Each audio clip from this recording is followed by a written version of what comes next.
Oh, I'll be brave if you're brave. I'll be brave, but only if you're brave. And it could be just you and me. We'll be family. Just wait and see.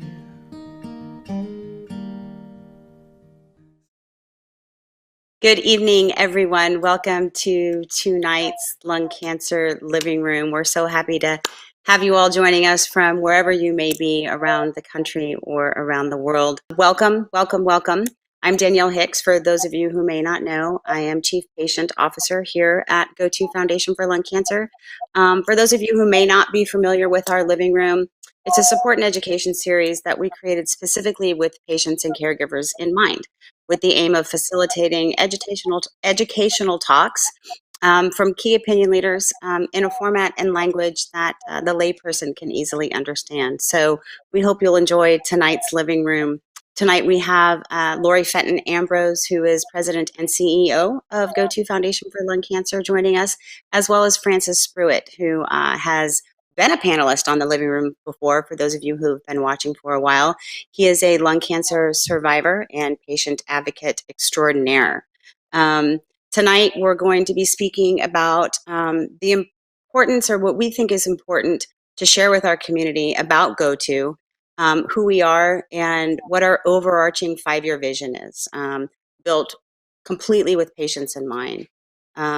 Moving forward, what we're going to be doing with our living rooms is highlighting or spotlighting different areas of focus. And tonight, not only are we going to be sharing with you what that overarching vision is, but we're going to dig in a little bit into patient advocacy and why it's important to become a patient advocate. And as I said, Francis is no stranger to this area, so we're thrilled to have him here tonight. I'd like our panelists and the people speaking to tell us a little bit about themselves, why lung cancer is important to them, and then we'll jump into tonight's program. So Lori, if you wouldn't mind, I'd love to start with you. Oh. Well, Danielle, thank you. And to all of those who have tuned in again to this very special and signature program of GoTo Foundation that was founded by Bonnie and Danielle to literally bring hope from what they would say their living room to yours. And I am just so pleased to be side by side with Bonnie and certainly the entire GoTo team.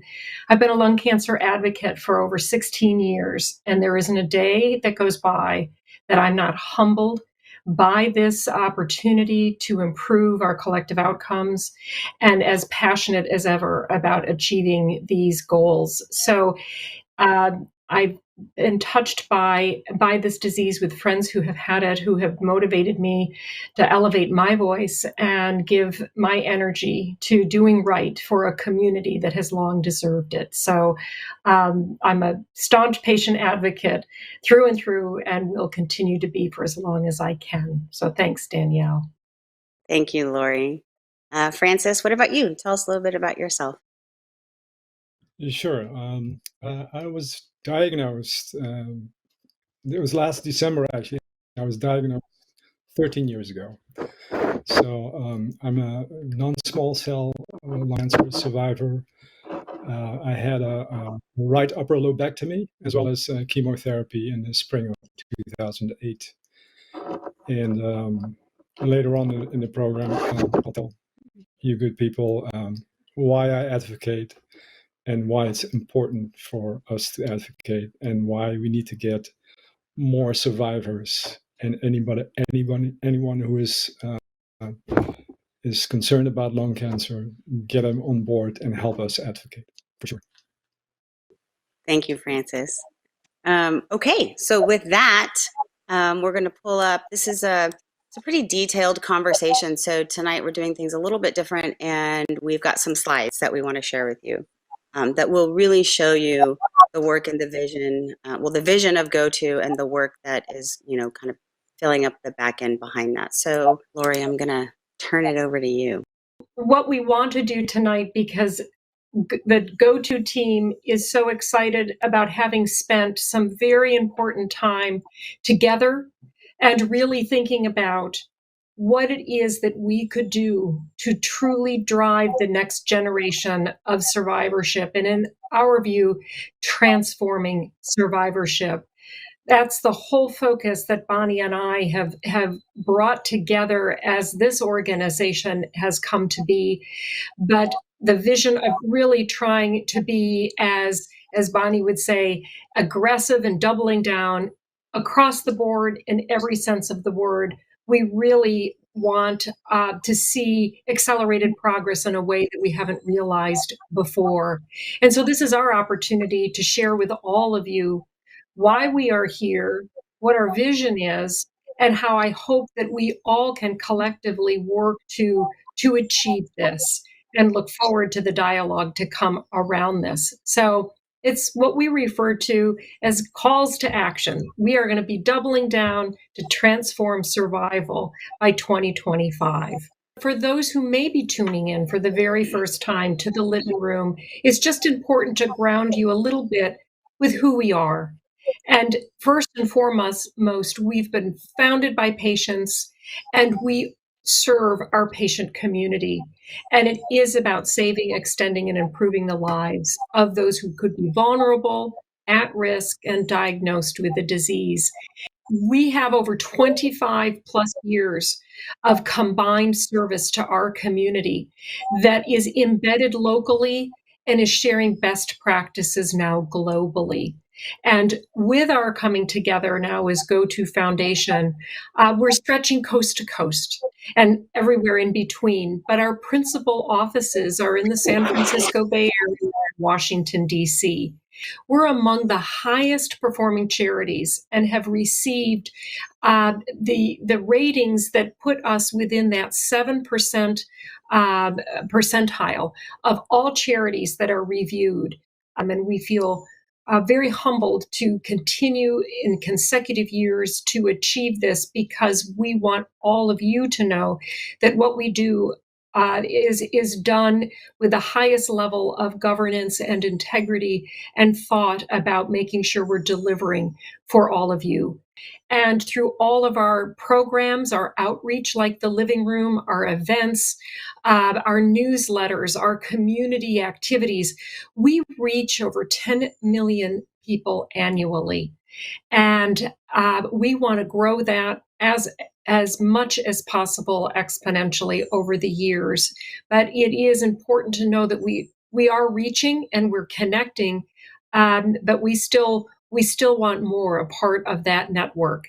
Obviously, we're governed by a national board of directors. We have an extraordinary scientific leadership board who provides us with the sage counsel on our research and community-based activities around early detection and treatments.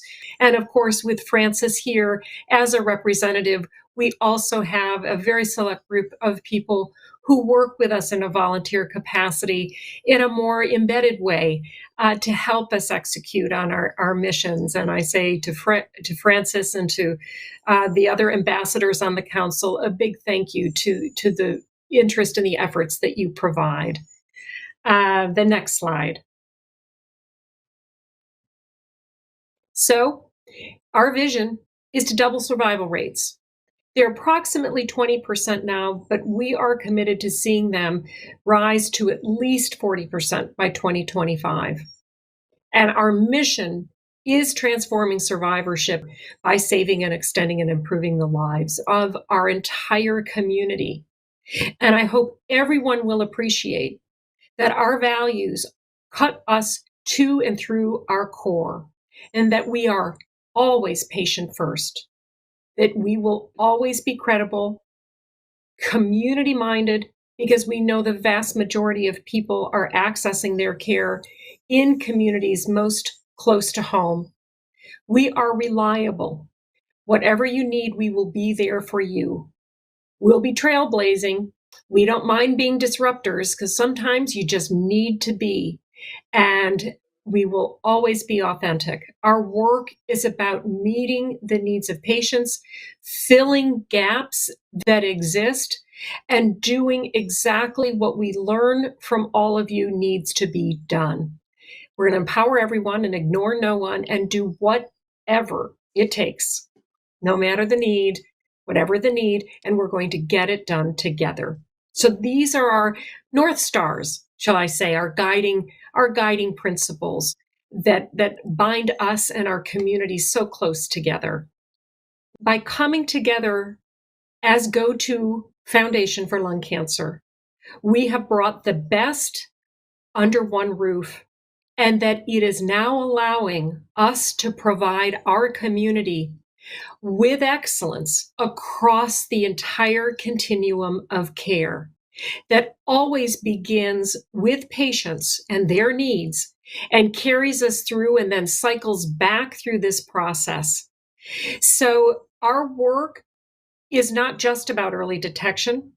It's just not about making sure that we can drive research. It's about how all of this interconnects from that continuum of care that begins with early detection to managing diagnoses, to making sure that the navigation of the clinical trials and getting comprehensive biomarker testing is occurring for everyone, that will drive more precision-based medicine and that will improve that long-term high-quality survivorship. And from what we learn from that process, we will feed right back in and through. That is one of the beauties of our organization. There's no one else that works in this intricate way across the entire continuum of care as we do. So, from a patient perspective, what we wanted to do is showcase that we are here wherever you may find yourself on your journey. If you are asking yourself, could I be at risk? Should I get a comprehensive biomarker test? What are my treatment options? Where do I go for screening and treatment in communities? How can I contribute to research? And how do I connect with community? And how do I elevate my voice? These are the questions that many of you may have been asking yourselves, along with many others that may not even be captured in this. But the point of it is to know that you are center and that whatever you may need and require, we are here as a hub to provide that support, that information, that connectivity, and the opportunity to be engaged and involved in a way that makes sense for you. And I can tell you that if for whatever reason we can't answer that question, we know someone who can and would quickly direct you to a resource if it's not readily available among ourselves. This is an important one because we'll be cycling back to this because it is one of the more important core program areas that we operate in. We have been able to establish excellence, as we refer to it, working with providers in community-based medical facilities all across the country. And what we now have are relationships that have levels of excellence in screening and through the care continuum now present in 45 states. You can obviously see where we have high incidence and where we need to bring even greater focus if there isn't excellence so designated. But this is what is guiding our work in so many ways, and we are so proud to also share with you that as we continue to build out and expand this network across the country, that we are now also designating VA medical centers within this network. So again, the intent is to be able to help direct you to the best screening and care that we have been personally engaged with helping establish so that we can point you in the right direction. But this will continue to be a guide star for us as we look at where we need to be and how we can be helpful to our community, and particularly in places that have high incidence or have a more underserved and vulnerable community. this really is game changing. As Bonnie always likes to say, 80% of cancer patients are seen in the community setting, right? So the 20% that might have access to academic centers where they have the luxury, if you will, of having medical oncologists and cancer care teams that get to focus just on one or two types of cancer. The community docs don't have that luxury, right? They treat whatever walks in the door. And as many of you know, lung cancer in particular is sort of, leading the way when it comes to precision medicine, and other cancers are now looking to us to see how we did it. But the expectation with how fast and furiously things are happening in lung cancer with, new discoveries, whether it be drugs or diagnostics or, successes in clinical trials, to expect that, a medical oncologist, particularly in a more rural area, would know everything there is to know as it happens is really, in my opinion, unfair and unrealistic. So by creating this community, we're able to communicate directly with them, as these developments happen, and they're able to connect with one another and learn from one another as well. So I just kind of wanted to stop there and give a little bit more detail about how really special this is and how this community of centers of excellence was built with the patients in mind, so that they don't have to travel to get the best practices and standards of care. Community-based care. That's what it's all about for us, because it is where we know our people need the greatest access. And if we can help set standards of excellence in best practices across this continuum, this is what is going to transform survivorship. And I know a lot of people that watch the living room, you're watching it because you have been diagnosed with lung cancer, right? And when we talk about early detection, some of you may be thinking, well, what does that have to do with me? Because I already have it, right?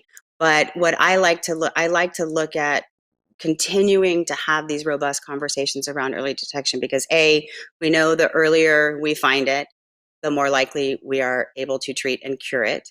And B, your voices are extensions of ours, right? So those out there who may be at risk or who may qualify for screening based on the guidelines as they sit right now, you're the ones who can help us get that message out to get more people screened. I think it's right now, the national average is around 4% of the millions of people who qualify for screening are actually utilizing low-dose CT to try to find this cancer early. So, and it's scary, and I know all of those things, but I think it's really important that our community, particularly the community that's watching the living room, knows that they are the warriors on the ground to spread the word about screening for their neighbors, their friends, their families, their mailman. Preach it loud and preach it clear. So many of the viewers to the living room and the people we interact with, it obviously start with their own diagnoses and how lung cancer has affected them. And once you start moving into advocacy, for instance, and that's what we're talking about tonight as well, you suddenly start realizing that, yes, you advocate for yourself, but then in addition to that, you start advocating for people that you don't even know. It's actually a significant move you make in your emotional mind, from being a patient to being an advocate, and then doing it for more than just yourself. So now let's get into a little bit of the details about how we are going to focus on transforming survivorship and doubling down, again, as Bonnie often says. But if we break it down into 4 key goals, first, it's about how we increase the rate of lung cancers diagnosed early. And if you think about that, screening is such a critical piece, but it's not the only piece, because the issue of what we refer to as incidental pulmonary nodules also is as important, because of the, as I'm sure many watching may have experienced, being misdiagnosed or incidentally found because of a completely separate medical situation. And so all of a sudden, when you fell off a ladder and had to have a CT look at your chest, you learned, whoa, there's something there. So how do we best manage and bring finding incidental pulmonary nodules into that management process? So just like a screening encounter, they can also flow through standards and guidelines in a way that will give them the best targeted management process. So you've got screening, you've got incidental pulmonary nodule management, and then the third piece of that is investing in that biomarker research that we ultimately hope may be able to help find cancers in the blood or in other biomedical samples, sputum, urine, things like that. So it's really three-pronged. But if we bring attention and focus and strategies to how we can increase the rate of lung cancers diagnosed early, that's going to put us well on our way. So that's number one. But it's not just what you do with what you find. It's making sure that everyone diagnosed,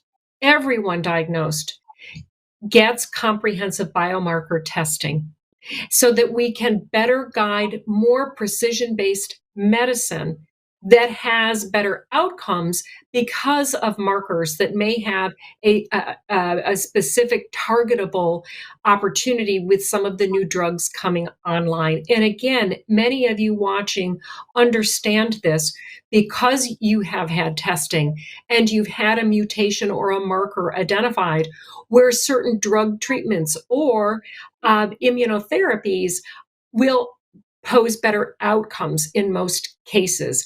This is critical.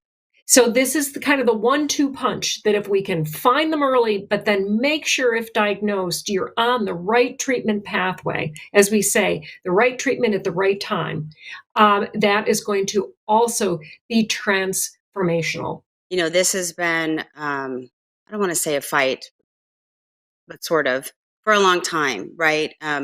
You know, and mainly in the later stage patients, those that qualified for this biomarker testing.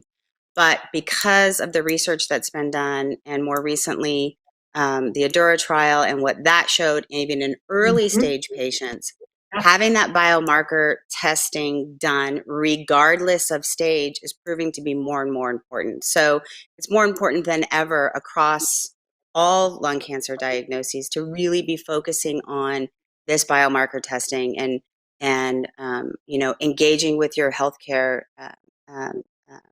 physicians and having the conversations with them if you have not had the biomarker testing to really understand what your cancer looks like. Precision medicine is what it's all about, and whether it's a marker that there is an FDA-approved therapy for, or if there's something in clinical trials, because quite often, and you know, a lot of people are afraid of clinical trials, but quite often that might be the best first option for you based on that biomarker testing and all the research that's happening there. So I just wanted to stop there really quick and give a quick explanation of why it's important that our community know about this, because again, we count on you all to spread the word of what's happening right now. We have four goals. The two that I mentioned first, but again, and this is what we're going to actually draw out and talk about a little bit in more detail, is how we are increasing that reach and the impact of our community's engagement. So it's continuing to build community, connect community, involve community that will also contribute mightily to how we transform survivorship. No one should ever feel alone, and no one should ever feel as though they're helpless, because there are ways to be engaged, involved, and to be making a difference. And of course, the last piece, how we can improve the quality of life as our community lives longer. And so much of that involves how we are sharing our experiences, how we continue to collect information that can inform how to refine the management of the disease to the benefit of the quality of our lives. And that's one of the roles of our registry, among other things. So that kind of lays it out. Those are the four key goals that we are focused on. And then if you think of it like a house, you've got these key goals as kind of part of the roof with the center of the house with the roof as our vision of transforming survivorship, you need walls to then hold that up. So you have the programmatic work that is going to be connected to each of these. And that's what the next slide is illustrative of. It is our key programs that will be brought together to advance those 4 key goals. It's how we will continue to support our patients and caregivers, and there's no one who knows this better and is 120% about this than Danielle. It's how we are working to mobilize research and evidence for impact. It's how we are maximizing those networks of medical facilities, providers, and partners that map of the country was representing. It's how we're leveraging public policy to make sure that our entire healthcare delivery system is meeting the needs of our community. And it's how we are serving as that go-to hub for you for information and support and engagement and involvement. So each one of these 5 programs is of the same strength and support that is sustaining those goals and our ultimate vision going forward. Specifically, the leveraging of public policy, right? And we can real quickly, in our minds, and everybody understands that, it translates in real money, right? It's funding, it's commitments that is being made at the federal level and state levels, right? And there's pots of money sitting there, and all we're asking is a fair shake. Give us the funding, and we'll drive it towards, finding new treatments, finding more new medications, and it's all, your slides provided a real clear picture there, but it all is to the benefit of patients today and tomorrow. So Francis, I want to start a little bit because you have been participating on the Hill in particular with us for many years now. Can you tell us a little bit about how you got started in that and what this participation sort of looks like? Yeah, sure. So that was it was in 2012. I actually had to look it up. In 2012, I had my first summit in Washington D.C. And since then, I attended 7 more summits. And the next summit, which will be in March, and you'll talk about it later, right? Mm-hmm. And the next summit, I will go again. And if I say I go again, in the past, we've always done in-person summits where a group of advocates gets together. It's a community that is singularly focused on the well-being of the lung cancer community, right? We come together as a group, and we knock on doors, and we make our representatives' lives somewhat, if not very, uncomfortable, because we tell them our stories. This is really the key, and there's nothing mysterious about it. I tell my story about my lung cancer, and off we go. And the real magic actually happens when we tell that story over and over again. We do that with a group of 5 to 8 people, or whatever the makeup of the team at the time is, and we keep telling that story. And we do that once. We do that twice, and we do it like me now 8 times, and there's no doubt advocates out there who have done it more often. Advocating at the federal and even state level has extraordinary potential to affect healthcare delivery, increased research funding, access issues, coverage and reimbursement. There are so many agencies involved and opportunities involved at both the federal and the state level that it really can almost feel overwhelming. But it's where there is a critical mass of difference to be made, and why having strategies, at these pressure points are so important. When the first time I went to the Hill, right, I had no idea what I was doing, and I was nervous, and I was terrified actually, and not even being a lung cancer patient, I and I won't even pretend to to try to understand what that might feel like for somebody who's actually walking the walk, right? But once you get in there and you realize what you're doing and how it's able to affect change is huge. And I think I didn't really understand that until I participated the first time, right? Because I had never had any reason. I was walking, along in my life, kind of just like everybody else, I just didn't know. And so thank you for giving a little bit more detail about that.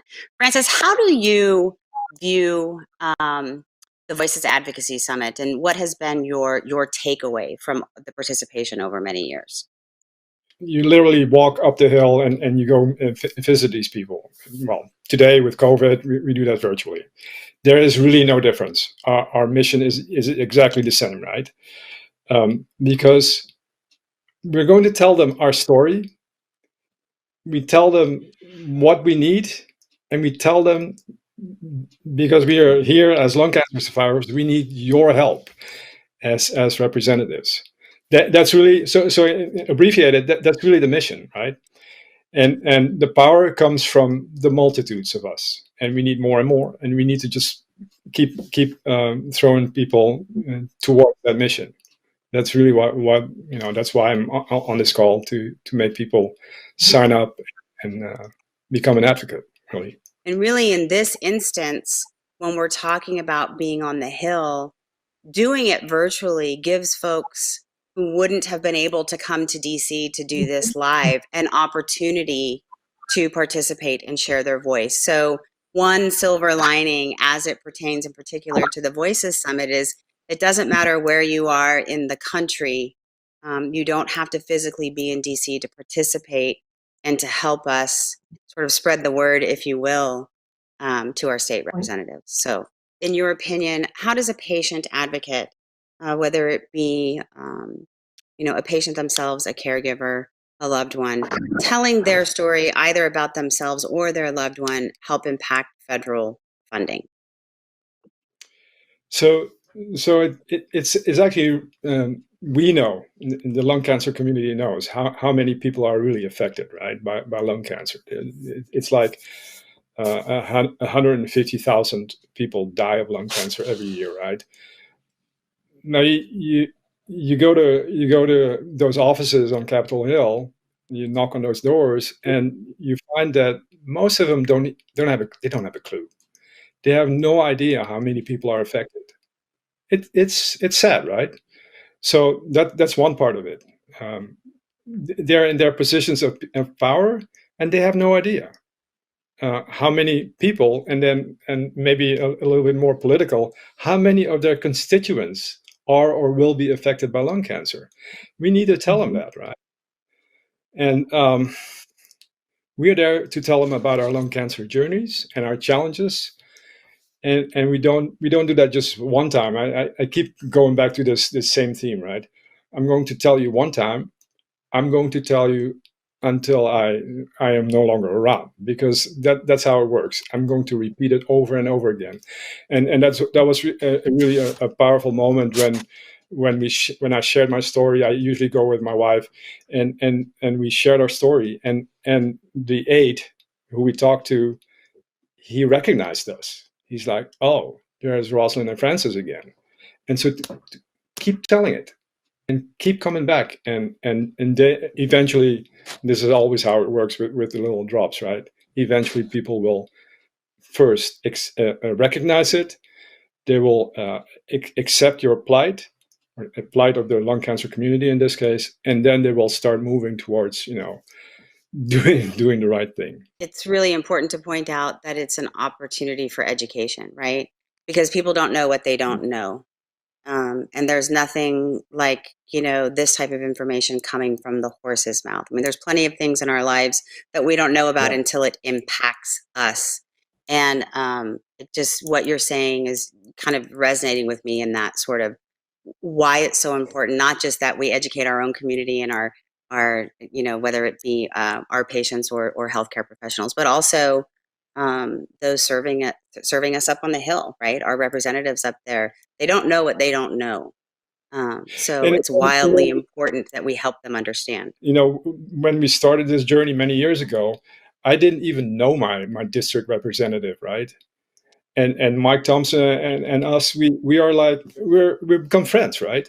And through advocacy, you meet these people, and it turns out these are just normal people, right? They just happen to be in a place where they can actually help us and make a difference. That's just awesome. Yeah.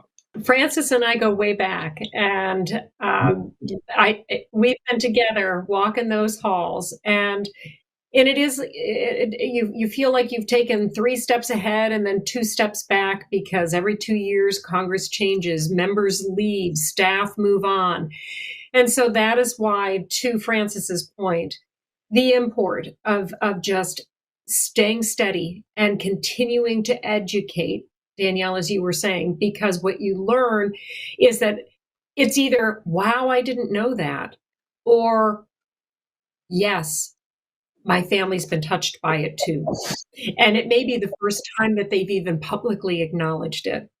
So at the end of the day, what we do is strategically think through what it is we need Congress to do, and then structure our calls to action accordingly, whether it's through our women's legislation, securing multiple millions of dollars in dedicated research pipelines, making sure that when we get breakthroughs, that they're covered and reimbursed so that people can afford to take them, and that we are also working to ensure that healthcare delivery is really reaching those most in need. So these are just some of the things that we have to think through each Congress that may have a different personality, shall we say, and different issues that come forward, but it's how we stay steady, continue to educate, and continue to ask for the help and support that this disease is so deserving of. And we have been achieving some great outcomes, not clearly enough, but we're making progress, and we want to really accelerate that. And the more people that we can have a part of this advocacy effort, I think the better we'll be collectively as a community. Francis, last question, and because I know you've participated in advocacy events inside and outside of policy for multiple years now, better part of a decade, right? In your opinion, how is this summit unique, or what are some of your takeaways from participating in this summit? It's pushing that boulder upwards. You can't do that by yourself. Well, we have made the choice to do that during the summits, right?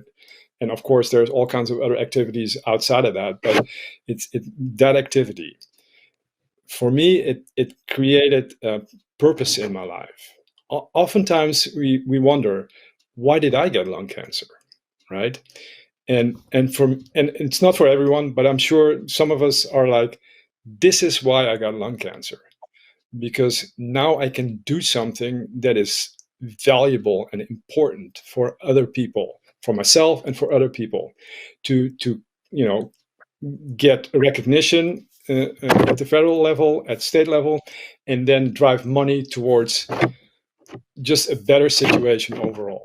That's purpose in life, to help people. You said it beautifully, and the smile on your face speaks even louder to your point about being able to, and you said something earlier, I think that's important, when you're first diagnosed, it's a scary place, right? And so getting your bearings around what that diagnosis means and what, your treatment plan is and all of that, of course, takes precedence. But there are multiple opportunities to engage after that. And to your point, do something about it. Most of you know, or all of you know, I'm going to say it anyway, that lung cancer impacts men, women, families. It impacts people, right? We are all part of this community who wants to help affect change. And this year's Voices Summit theme is to tell Congress it's personal. Whether you're a patient, a caregiver, a researcher, nurse, physician, advocate, we encourage you to attend this event and let your members of Congress know how lung cancer affects you and how so many face this disease with courage and hope. So together, we want to go up on the hill virtually, albeit, and tell Congress that it is personal. And let them know that they can help to make a huge impact by elevating lung cancer awareness and increasing the much needed research dollars. Your voice and story can make these goals a reality. For those of you who have participated, you know a little bit about what to expect at the summit, but for those of you who haven't, it's 3 days, 5-hour days filled with multiple things. It's not just about going to the Hill. There's keynote presentations by expert speakers, breakout sessions for survivors and caregivers, families and friends. The Lung Cancer Living Room, we will be hosting another living room at the summit, focusing on COVID and lung cancer and some of the research that's going on there, as well as vaccines and rollouts of those vaccines, advocacy, education, and training, networking, as Francis, alluded to, and the opportunity to connect with others like you. There's a virtual exhibit hall where you can go and talk to the folks who are sponsoring and exhibiting and talk to them personally about what they're working on in lung cancer. And then, of course, an online action toolkit to help you better understand what you can do, not just during the summit, but really throughout the year to help advance the cause in this way. Again, I'm encouraging everyone to register for the congressional meetings. We handle the scheduling, so it's really a no-brainer. Nobody has to do anything. You just need to bring your voice, tell your story, again, help them understand why it's personal. So for those of you who are interested, please go to our website at gotofoundation.org. It will be a rewarding experience. I want to mention that we currently have hundreds of people registered, which is fantastic. We have representation from 34 states, but there's always room for more. Like as we've been, kind of the theme throughout this has been, we can't have enough voices behind this. So I'm going to call out some missing states, and if you're watching or you know somebody from one of these states, maybe give a little push to have them potentially register and participate. So it's Alaska, Arkansas, Idaho, Maine, Mississippi, Nebraska, Nevada, New Hampshire, New Mexico, North Dakota, Oklahoma, Rhode Island, South Dakota, Utah, Vermont, West Virginia, and Wyoming. We are calling you. We are calling out to you to come and join us again, March 23rd through 25th. This is an extraordinary way to feel a sense of community. You are coming together and doing something that is so impactful for anyone that is touched by this disease and what we are hoping to achieve by elevating our voices. And it is personal for all of us. And the more we let our elected leaders know, the more we will achieve to transform survivorship. So we just look forward to being together, not in the perfect way that we've all enjoyed, which was a real sense of camaraderie and arms around each other, literally. But we're here for you. This is just one element of the many things that we do to bring our community together, but with so many other programs that are there to be of help to you throughout your journey, wherever you may find yourself. So I'll close out with that. Lung cancer, it's personal. Hi, I'm Denise. I'm a 10-year survivor of stage 4 lung adenocarcinoma. Lung cancer, it's personal. Lung cancer, it's personal. Lung cancer, yeah, it's personal. My name is Giovanna Maria Portillo. I am a stage 1B lung cancer survivor from Phoenix, Arizona. Lung cancer, it's personal. Lung cancer, it's personal. Lung cancer, it's personal. Hi, I'm Dr. Karen R. Scott. Lung cancer, it's personal. Lung cancer, it's personal. Lung cancer, it's personal. I think it's important that we show just a few of the many faces and advocates who are working alongside with us so passionately day in and day out. And then, of course, it goes without saying the support that we receive in order to bring this program to you every month. So Janssen, we have Amgen, AstraZeneca, Boehringer Ingelheim, Bristol Myers Squibb, Foundation Medicine, Genentech, Jazz Pharmaceuticals, Lilly, Merck, Novartis, Regeneron, Sanofi, and Takeda. Thank you from the bottom of our hearts for making it possible for us to bring this to our amazing community.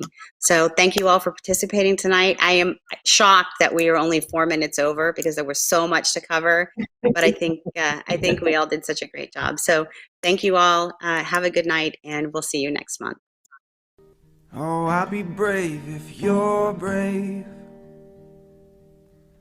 I'll be brave, but only if you're brave. And it could be just you and me.